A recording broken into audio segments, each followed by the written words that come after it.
Hey, welcome back to my channel. In this video, I'm gonna talk about top 5 best stereo amplifiers. Starting at number 5. Eversolo DMP-A8. All-in-one, music streamer, DAP, DAC, preamp, all-in DMP-A8. Each one of these jobs, it's up to the task. It will be a great component to your audio system. Easy control via 6-inch large LCD color touchscreen and exclusive mobile app for Android/iOS mobile phones and tablets. Music streamer. The DMP-A8 incorporates popular music services like Amazon Music, Tidal, Qobuz, Hiers Audio, etc. You can take advantage of numerous high-quality online music services. Wireless music streaming, Tidal Connect, DLNA are supported.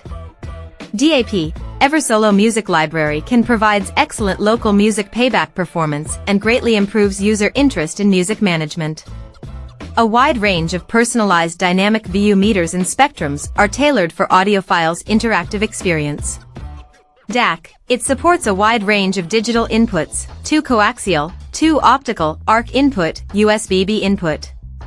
Digital sign go through DMP-A8, it will have RCA/XLR analog output, or IIS digital output, no coaxial and optical output. Preamp, it supports analog inputs XLR and RCA. It also supports HD Bluetooth audio input, making it easy to connect with various digital audio sources.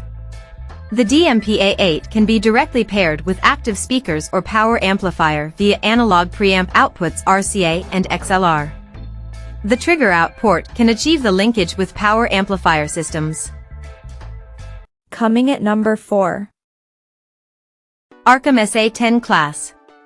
Arcam's once dominant presence in the affordable stereo component market definitely waned in recent years, leaving the likes of Cambridge Audio, Marantz and Riga to take bigger pieces of the pie. Cambridge Audio's CXA61 sat in this very spot on this list for many years. In fact, that it no longer does tells you a lot about how good Arcam's new A5 is. Like its next level up A15 sibling, at the top of this list, the A5 is a stonkingly good stereo amp for the money. It may be the most affordable amplifier in the all-new radio range, yet it perfectly encapsulates what the company is trying to do. To our eyes, this is a fresh and modern-looking product, and to our ears, it is just as attractive. An amplifier at this level has a difficult balancing act to perform. It is as likely to be partnered with budget kit as it is more premium offerings, so it has to be forgiving enough not to emphasize the shortcomings of more limited partnering equipment, yet still have the insight and transparency to make the most of more capable signals. The A5 manages this balancing act superbly. It has a sweet nature that, while full-bodied and smooth, never airs far enough to rob the life from the music. Arcam was one of the pioneers of dedicated outboard units back in the 1980s, and that experience shines through in the A5's DAC section, too, which feeds coaxial and optical inputs but, like the A15, does omit a USB connection. At number 3. Denon AVR X6800H. Denon has spent an uncharacteristically long time away from our AV testing room, as we become accustomed to new launches annually from the esteemed home cinema and hi-fi brand. Thankfully, it made a sensational comeback with the AVC X6800H this year, which has earned it a second spot on this list. Outshining an award-winning AVR is no easy task, and yet Denon has improved upon the AVC X6700H in every area that counts. That's to say, it's an upgrade in both the features and sound department.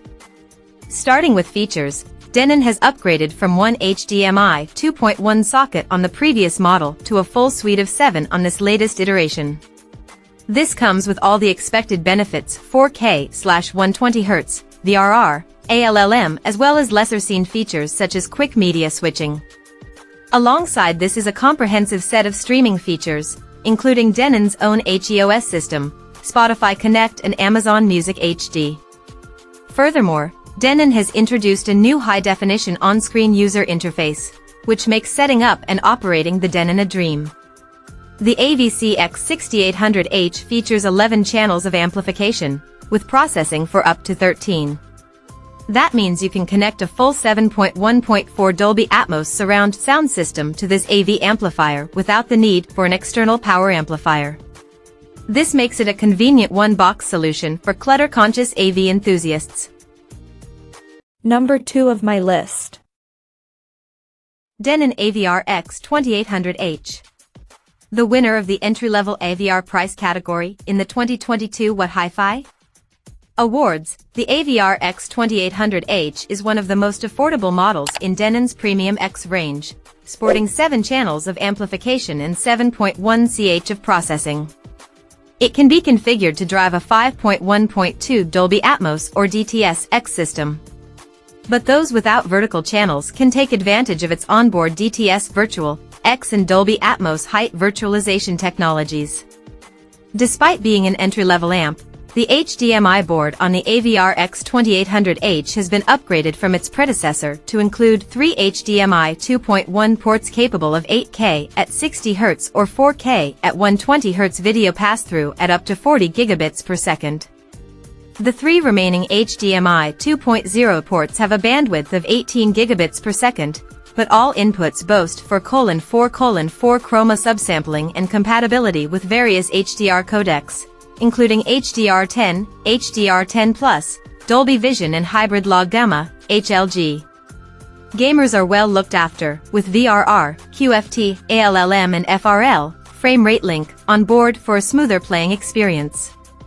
Elsewhere there's also 8K upscaling offered on all inputs and eARC, enhanced audio return channel, to supply uncompressed audio via a single HDMI cable. And number 1. Sony TA-1000. Sony is finally back in the AV amp game with the TA-1000 home cinema amplifier.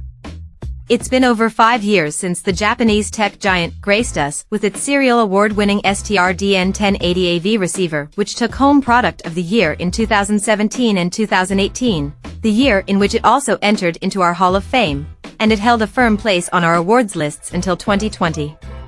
So surely a new AV amp from Sony is a cause for celebration?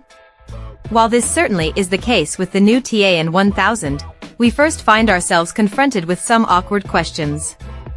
Although it looks almost identical to the DN1080, why is it double the price? Also, why does the US have an extensive AVR range consisting of 5 new models while the UK only gets this one model after we've waited so patiently for nearly 6 years? Finally, does the N1000 live up to its lauded predecessor? While we can't answer the first 2 questions, we can shed light on the third, and thankfully it's good news. Check out this video description for latest price and more informations. Thank you for watching this video. Please subscribe and stay tuned.